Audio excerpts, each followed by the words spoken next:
Hey guys, Clint and Truly here, and the unthinkable but heavily rumored thing has happened. That makes it sound dreadful. The unthinkable has happened, even though we were all thinking it.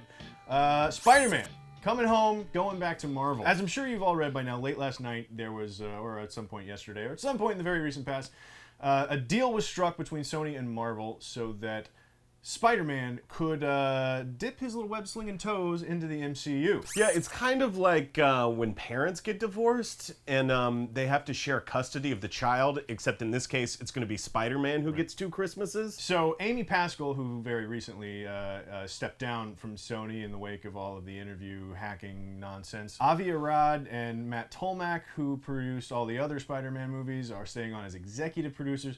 But then Kevin Feige is also going to produce it. So how the revenue is going to be shared is a little fuzzy, because Spider-Man can just show up in Marvel, and then Sony is going to still be doing Spider-Man's standalone movies. Yeah, they're just leasing their own character. It's like, hey, we own that, but we'd like to have it back for a while, and we know that you've been using it. Ultimately, it's just like they're playing nice. Yeah. Which is the most shocking thing about this. I think it's less about playing nice and more about like sort of the dire straits that Sony is in on the Spider-Man franchise, and their inability to get anything real going. Because the door is open for Marvel characters to go over to Spider-Man standalone movies too. So like the Hulk, who has been best as a member of a team or in other people's worlds, if the Hulk can show up in Spider-Man 3, that'd be pretty cool. Also, part of the deal is that Spider-Man will show up in a Marvel movie before Sony does another standalone movie. And they already have a release date of 2017 for that Spider-Man standalone movie. And Civil War is really the only one that makes sense. Like, if he shows up in Doctor Strange, like, I don't get that. That would be weird. I think they bring him in to start Civil War, and then essentially they take the character, and Sony's next Spider-Man movie deals with all of the ramifications that happen with Spider-Man's character, which already gives them a pretty phenomenal starting place, just because there's so much tension between, like, should he reveal his true identity, should he not, what happens when he does. And he's going to be the only one in the Marvel Cinematic Universe that has a secret identity. Secret identities are just not a thing in Marvel. Yeah. The other thing that a lot of people are rooting for, and I'm right on board with them, is for the Spider-Man to be Miles Morales instead of Peter Parker. I think that would be a lot of fun, mostly because we've seen 2 different versions of Peter Parker in the last, 10, 12 years? Like, and the question, like, would they still maybe use Andrew Garfield? Look, everyone loves Garfield's performance, and they like Emma Stone in those movies. That's probably the only thing that Sony's done right with those. I suspect that they keep him. Well, and the release date on the books in 2017 does say The Amazing Spider-Man 3.